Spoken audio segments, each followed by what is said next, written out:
Hi, welcome back, and we're here again with Joanna Mobley, and we're going to talk to Joanna about Polo Women. Tell us a bit more about, you're the founder of Polo Women. Can you tell us about it and how that came about? Well, it started with getting back to my roots, really, which was to horses, and it's something that I craved for the whole time when I was working in all these different countries.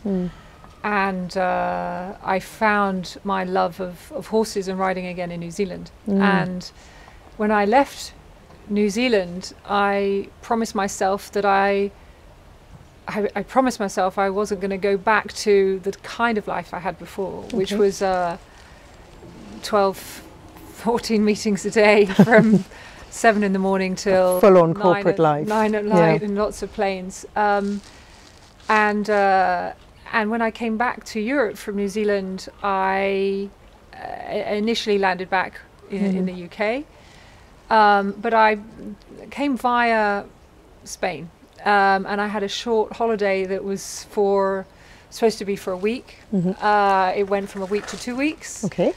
And then 6 months later, I'd moved to Spain. Wow. And so really what had happened was I found that the things that I loved in New Zealand, part of that I could find again in Spain, which was particularly in Andalusia, which was a bit of the wild countryside, the traditional way of life, the appreciation of life and quality of life. It was more around quality rather than quantity in terms of how you live and not with what you live. And there's a lot of space in this part of Spain, with isn't the there? beautiful It's so beaches, green, and the mountains, the beaches, we've got it all very here. similar to New Zealand. Yeah.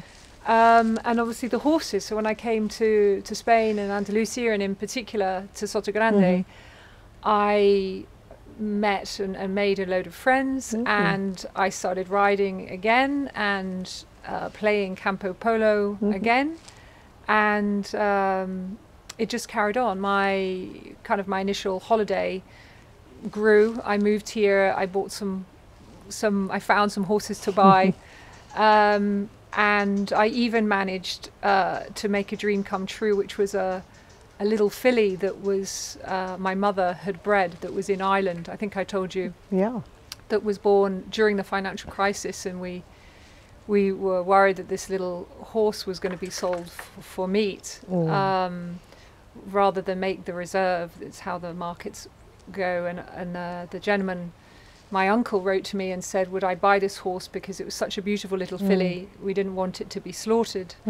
And so without really having a plan for it, I bought it before I went to New Zealand. And when I came back, I shipped it down to Spain, and I eventually got reunited with this lovely little horse called Deborah.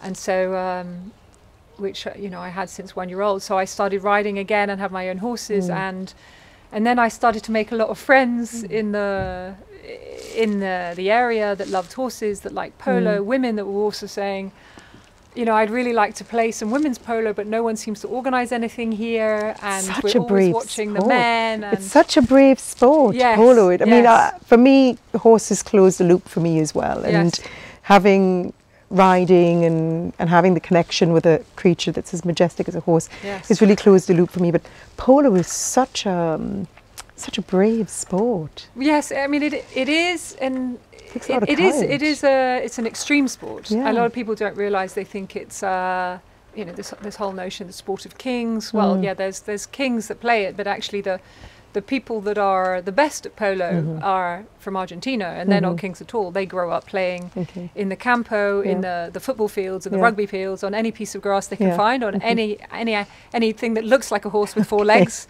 and anything that looks like a stick, they will find a way to play. So a bit like they do in India with cricket. Yes, or in the US with basketball. You can find enough people with you've got a piece of land and you've got a ball. That's how it works.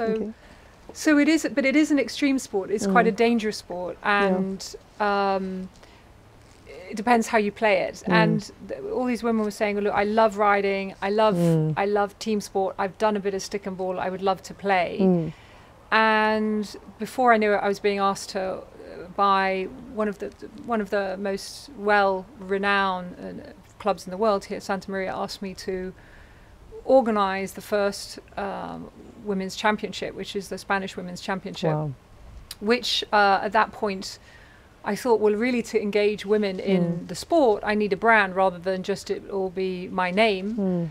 And I was very happy to create a brand because it was more sincere than it being in the name of a person. Yeah.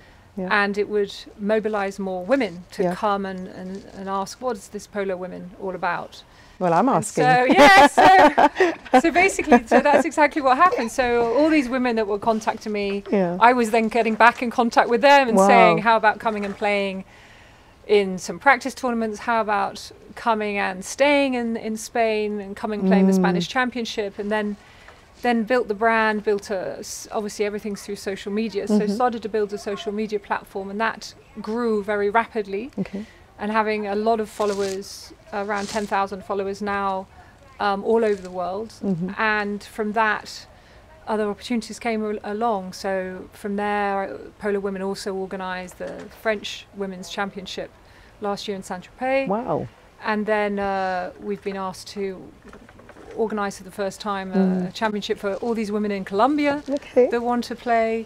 And also I've worked closely with some of the most famous male players in the world who want to take Polo Women to the US as well, and to Costa Rica and some other markets. So the brand has grown. We have a wonderful fan base of predominantly women who love seeing women in sport. I love seeing women with horses in sport. I love it. And what they like, actually, back to your point around women in polo, is that we have a different way of playing than the men. I think that we are more elegant.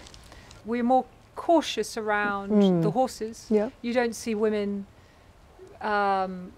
being as tough on the horses as the men. I think that that's interesting. The women enjoy more the experience they have with the horse and with the team. Okay. And the outcome for, I would say, the majority of women that play is not who wins or who loses. It's how many friends they make. Oh, that's lovely. And if they feel really proud about something they did on the horse, if they did an amazing goal, or if they did a particularly difficult shot that might be a back shot or a near side or under the neck, or these things that you probably don't know the meaning of. But for the women, it's more about the experience they have together with the horse than about the raw results. And I guess for women, it's usually often as well about the relationships they build. Absolutely. And if that's with the horse, or it's with the other woman, it's with the team. That's right. Well, the whole thing about Polo Women was to create a community and a platform for connecting women and supporting women in polo, and I think that's what it's really achieved. Yeah. So I mean,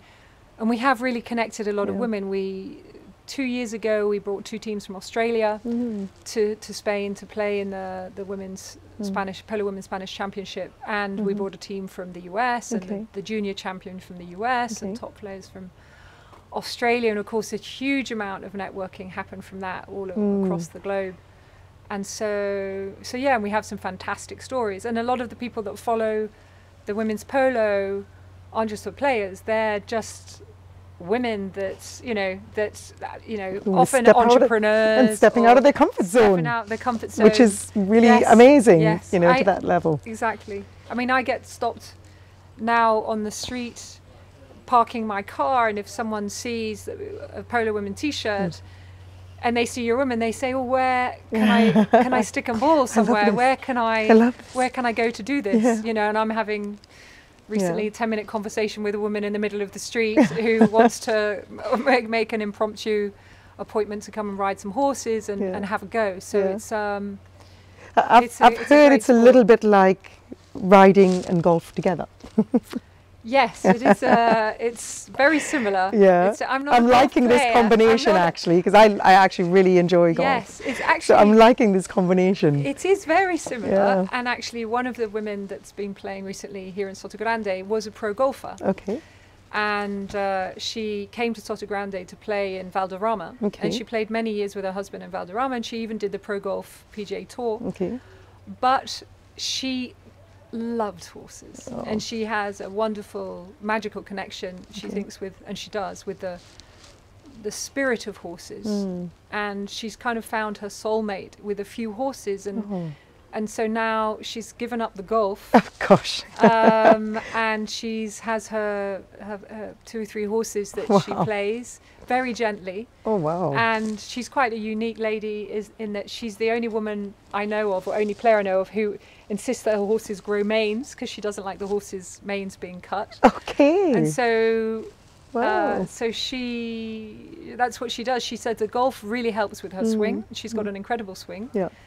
And she's got great timing, and she learnt to ride in under 2 years. Wow. She was playing her first tournament after 12 months. Wow. And she's one of the better women players now here in Spain. So gosh, it proves that if you've got part of it, if you've either got the golf or the tennis, or then it's very easy to pick up the other part. Pick up the other part. Because I mean that's a hard thing to consider, because I do dressage. Yes. And dressage has been my life craft. Yes. And so it's hard to think of somebody just really delving themselves into dressage in 2 years. But it's amazing that it's possible with polo. I have got to give it a try. Yeah, you have to. And I know you'll be very good. I don't know about that, but I'd love to give it a try. From your riding your and Joanna, I wanted to ask you about one other thing, because you have another little trick up your sleeve that you've been exploring recently. Yes. And that's your singing. Yes.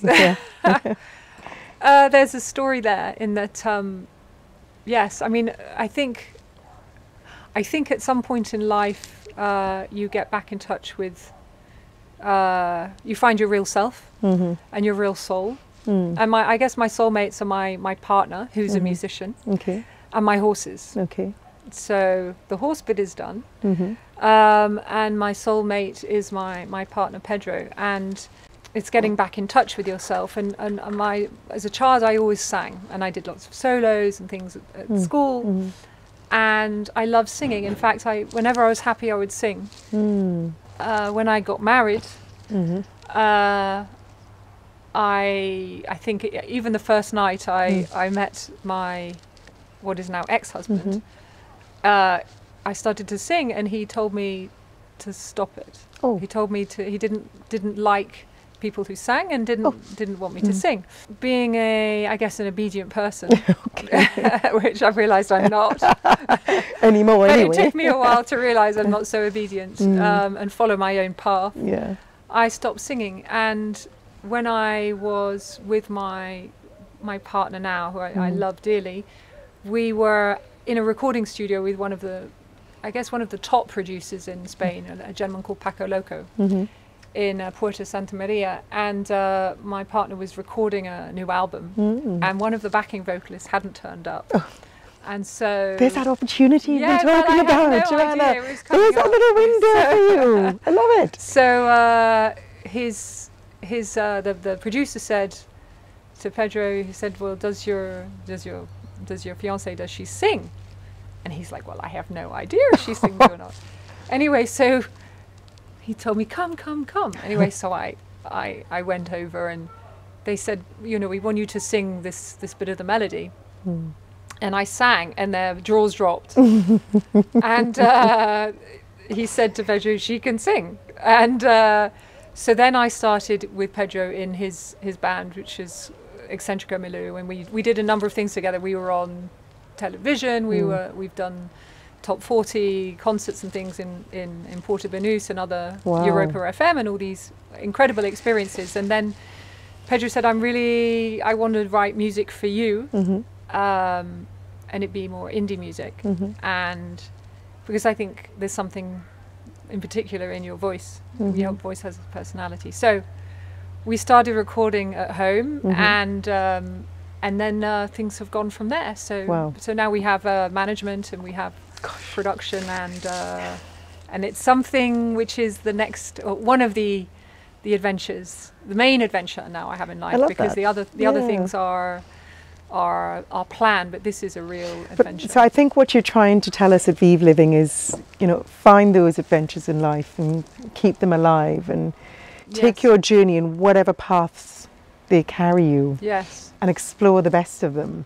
Yeah, I would say definitely that. I'd say it's life is about finding your true self. Yeah. And part of, I think, your true self is formed when you're young. Yeah. And you go through a journey as you get older, which is doing what everyone else does. Yeah. And saying yes too many times. And I think strength comes from saying no. Yeah. And strength comes from going away from the, let's say, the trodden path. Yeah. And finding yourself, you know, finding what makes you happy, you know, and being strong enough to do those things and take those risks. And you're taking another risk. You happy. Yes. Now, and we're going to come back in part 3. I'm going to talk a little bit more about that risk. Yes. Because what Joanna's going to do is she is going to show us how and why we should all be eating vegan. Yeah, that's the future. And I'm really excited about this. So we're going to go away, and Joanna's going to be launching a new vegan burgers, and I've seen them, and we're going to cook one in my kitchen, and we're going to chat a little bit more about her singing, and we're going to chat a little bit more about the polo, and we're going to munch on some vegan burgers. So join us again in part 3.